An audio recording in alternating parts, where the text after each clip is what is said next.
আইয়ুদ্দুআ আসমা, আল্লাহ রাসূল বলেন তো সবচেয়ে কোন সময়ে বেশি দোয়া কবুল হয়, সবচেয়ে বেশি দোয়া কবুল হয় কোন সময়ে? তখন রাসূল সাল্লাল্লাহু আলাইহি ওয়াসাল্লাম উত্তরে বললেন জওফুল লাইলিল আখির, শেষ রাতে। রাতের 3 ভাগের 2 ভাগ যখন পার হয়ে যাবে তখন উঠে 2 রাকাত সালাত আদায় করে আল্লাহকে বলেন, এটা হলো সবচেয়ে বেশি দোয়া কবুলের সময়।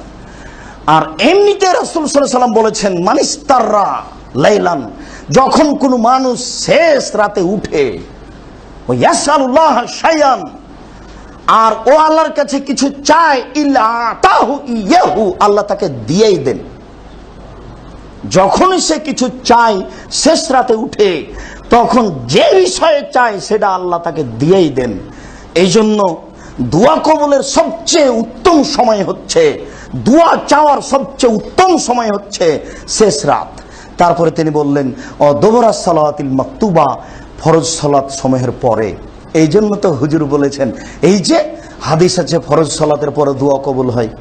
আব্দুর রাজ্জাক সাহেব তো বললেন যে দুবুরাস সালাতিল মাকতুবা, ফরজ সালাতের পরে। আর আমরা তো দোয়া বলতে বুঝে নিয়েছি হাত তোলা। দেখেন তো এতক্ষণ পর্যন্ত যে আমি বলে আসছি, তো কোন জায়গাতে হাত তোলার কথা বলছি কি?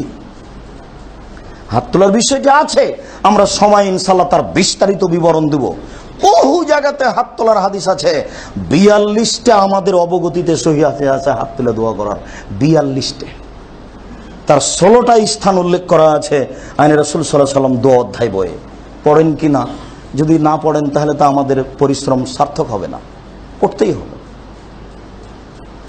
রাসূল সাল্লাল্লাহু আলাইহি ওয়াসাল্লাম এখানে বললেন যে ফরজ সালাতের পরে যে সব দোয়া করা হয় সেই দোয়া কবুল হয়। তাহলে আপনাকে ফরজ সালাতের পরে সিরিয়াল দোয়া রাখতে হবে, আল্লাহু আকবার, আস্তাগফিরুল্লাহ, আস্তাগফিরুল্লাহ, আস্তাগফিরুল্লাহ, আল্লাহুম্মা আনতাস সালাম ওয়া মিনকাস সালাম, তাবারাকতা ইয়া যাল জালালি ওয়াল ইকরাম, লা ইলাহা ইল্লাল্লাহ ওয়াহদাহু লা শারীকা লাহু, লাহুল মুলকু ওয়া লাহুল হামদু ওয়া হুয়া আলা কুল্লি শাইইন কাদির, লা হাওলা ওয়া লা কুওয়াতা, এই সব যত দোয়া আছে। এরপরে তো আয়াতুল কুরসি আছেই। আয়াতুল কুরসির ব্যাপারে তো আপনাকে বলা হয়েছে যে ফরজ সালাতের পরে যদি মানুষ আয়াতুল কুরসি পড়ে তাহলে জান্নাতে চলেই গেছে, প্রবেশ করেনি কেন? মরেনি এই জন্য।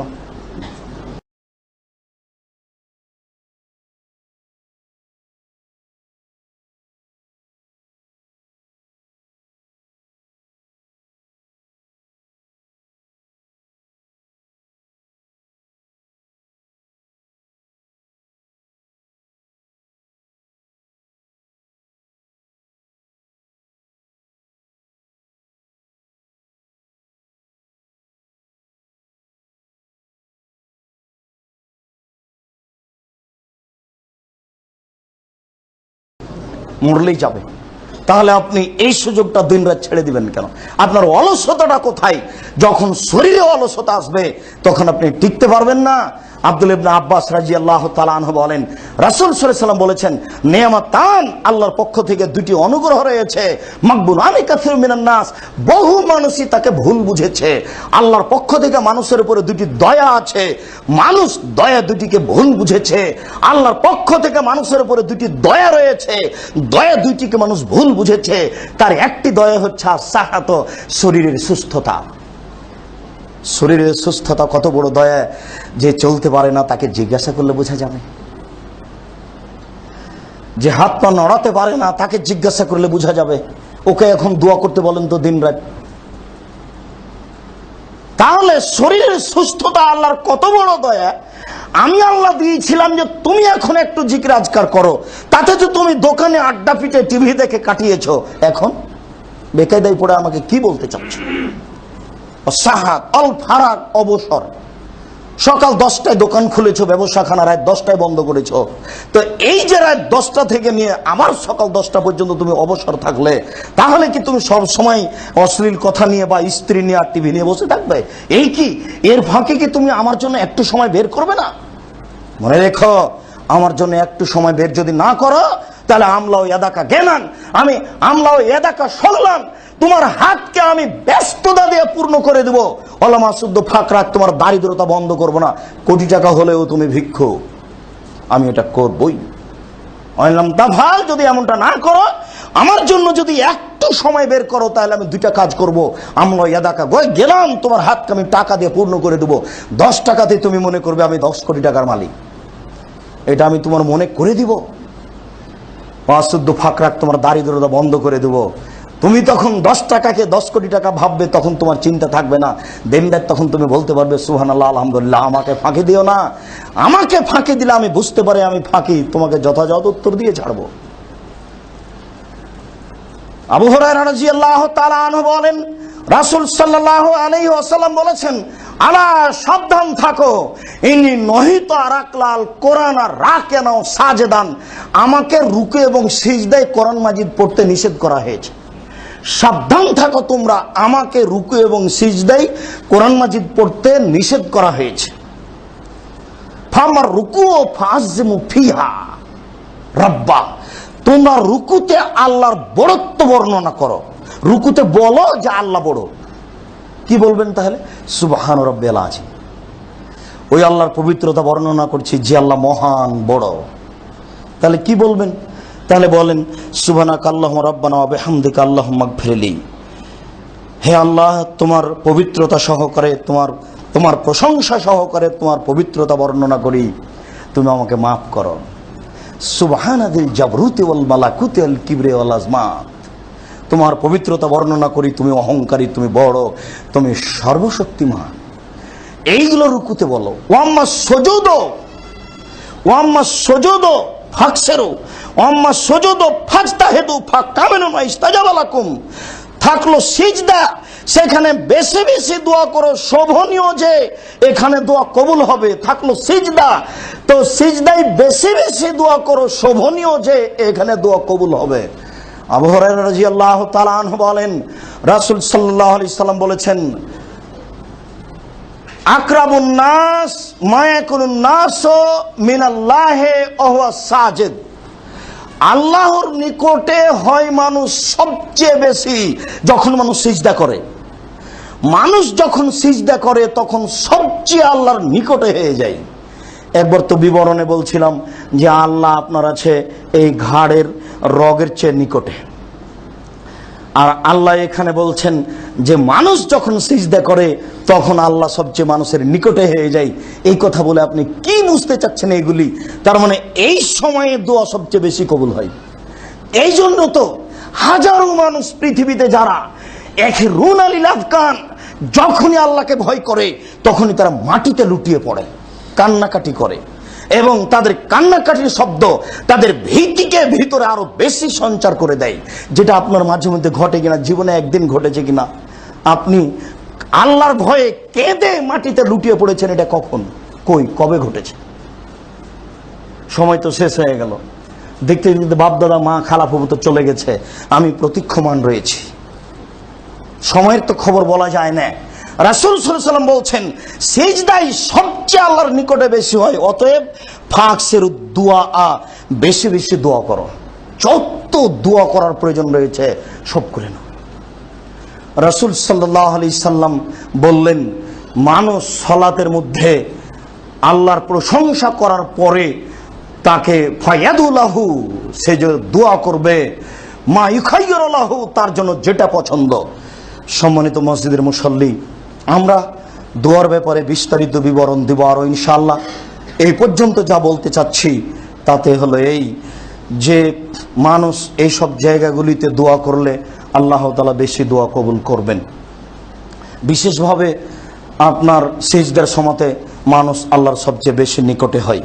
এখানে একটি কথা উল্লেখ থাকে যে রুকুতে কোরআন মাজিদ পড়া নিষেধ, সিজদায় কোরআন মাজিদ পড়া নিষেধ। তাহলে সিজদায় আপনি কোরআন মাজিদের আয়াত ছাড়া আপনি হাদিসের দোয়াগুলি পড়ুন। তবে রব্বানা আতিনা ফিদ দুনিয়া হাসানাতাও ওয়া ফিল আখিরাতি হাসানাতাও ওয়া কিনা আযাবান্নার, এটি কোরআন মাজিদের আয়াত। হাদিসে যখন এই দোয়াটি এসেছে তখন এই দোয়ার পূর্বে আল্লাহুম্মা লাগিয়ে দেওয়া হয়েছে। যখন আপনি বলবেন আল্লাহুম্মা রব্বানা আতিনা ফিদ দুনিয়া হাসানাতাও ওয়া ফিল আখিরাতি হাসানাতাও ওয়া কিনা আযাবান্নার, তখন এটার কোরআন মাজিদের আয়াত থাকবে না। আপনি আল্লাহুম্মা লাগিয়ে শুধুমাত্র এই দোয়াটি আল্লাহুম্মা লাগিয়ে আপনি সিজদায় পড়তে পারেন। এছাড়া যত দোয়া আপনার মুখস্থ আছে হাদিস থেকে সব আপনি সিজদায় পড়েন। এবার সালামের বৈঠক পরের বুখারী মুসলিমের বিবরণে সালামের বৈঠকে আপনার যত কোরআনের দোয়া মুখস্থ আছে, যত হাদিসের দোয়া মুখস্থ আছে, সব আপনি পড়েন। রব্বির হামহুমা কামা রাব্বায়ানি সাগীরা, রব্বিক ফিরলি ওয়ালে দাই ওয়ালে মান দাখালা বাইতা মুমিনুন ওয়াল মুমিনিন ওয়াল মুমিনাত, আর আল্লাহ মাগফিরনি বিহালালিক না হারামিক, যত দোয়া আছে। আবু হুরায়রা রাদিয়াল্লাহু তাআলা আনহু বলেন, রাসূল সাল্লাল্লাহু আলাইহি সাল্লাম বলেছেন, খায়রুদ দুআয়ে দুআয়ে ইয়াউমে আরাফা, সবচেয়ে উত্তম দোয়া হচ্ছে আরাফার দিনের দোয়া। ওয়া খায়রু মা কুলতু ওয়া আল আম্বিয়া মিন কাবলি, সবচেয়ে উত্তম দোয়া যেটা আমি বলেছি, সবচেয়ে উত্তম দোয়া যেটা আমার পূর্বে পৃথিবীর সকল নবী বলেছেন, লা ইলাহা ইল্লাল্লাহু ওয়াহদাহু লা শারীকা লাহু লাহুল মুলকু ওয়া লাহুল হামদু ওয়া হুয়া আলা কুল্লি শাইইন কাদির। দিন রাত বলুন, আল্লাহ রাসূল এটা আরাফার সাথে খাস করে দেননি। তবে যারা হজ যাত্রী তারা আরাফার মাঠে সারা দিন এটা বলবে। যদি আরাফার মাঠে খাওয়ার পানি, খাদ্য আর পানিতে একেবারে মাঠ ঘাট ভর্তি, যেই দিকে যাচ্ছে সবাই দেখছি যে কে এক বোঝা মাঠা নিয়ে আসছে, কেউ পানি নিয়ে আসছে, কেউ খাওয়ার নিয়ে আসছে। এত খাওয়া হলে কে আল্লাহকে ডাকবে? আর দিন যত যাবে তত কান্নাকাটি করতে হবে। সূর্য ডুবার পূর্বে হাত তুলে দোয়া করতে হবে দীর্ঘ সময় ধরে। সব বন্ধ। বলছিলাম, সম্মানিত মসজিদের মুসল্লি, খায়রুদ দুআয়ে দুআয়ে ইয়াউমে আরাফা, আরাফার মাঠের দোয়া হচ্ছে সবচেয়ে দামি দোয়া। ওয়া খায়রু মা কুলতু আনা, সবচেয়ে উত্তম দোয়া যেটা আমি বলেছি। ওয়াল আম্বিয়া মিন কাবলি, আমার পূর্বে সকল নবী বলেছেন, আদম থেকে নিয়ে সবাই বলেছেন, সেটা হলো লা ইলাহা ইল্লাল্লাহু ওয়াহদাহু লা শারীকা লাহু লাহুল মুলকু ওয়া লাহুল হামদু ওয়া হুয়া আলা কুল্লি শাইইন কাদির। সম্মানিত মসজিদের মুসল্লি, আমরা দোয়া সম্পর্কে এক গুরুত্বপূর্ণ বিবরণ পেশ করছিলাম। আমরা কিছু কিছু সময় উল্লেখ করি, যে সময়ের ব্যবধানে আমরা আরও সময় উল্লেখ করব। তার উপরন্ত আমরা যেটুকু বলছি সেটুকু হচ্ছে আপনার জীবনের জন্য আপনি দোয়া, ক্ষমা, ইস্তেগফার নিজের সাথী হিসাবে গ্রহণ করে নেন।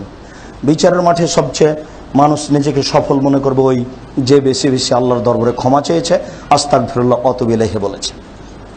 রাসূল সাল্লাল্লাহু আলাইহি ওয়াসাল্লাম বলেছেন, মানুষের জন্মের পর থেকে নিয়ে মরা পর্যন্ত যদি দোয়া প্রার্থনা করে, বিচারের মাঠে যখন দেখবে তার দোয়া প্রার্থনার পরিস্থিতি, তখন সে বলবে, কি করলাম জীবনে, অল্প কয়েকটা কথা আল্লাহকে বলেছি, এত অল্প কথা আল্লাহকে বললাম, আবার যদি ফিরে যেতে পেতাম তাহলে পুরো জীবনটা দোয়া দিয়ে, ক্ষমা দিয়ে, ইস্তেগফার দিয়ে পূর্ণ করে দিতাম।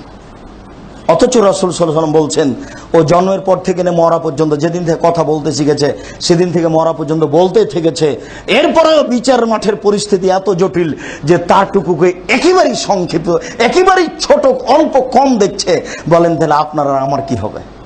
যেহেতু বুঝতে পারছি না, কাজেই ওর বাস্তব আমরা বিবরণও দিতে পারছি না আপনাদের সামনে। এরপরে বলছি, সম্মানিত দিনী ভাই ও বোন, আপনারা দোয়া প্রার্থনা নিজের জীবনের সাথী করে নেন, সকাল সন্ধ্যায় দিন রাত। আল্লাহ, আমরা মানুষ, আমাদের ভুল ত্রুটি থাকতে পারে, তুমি আমাদের মাফ করো।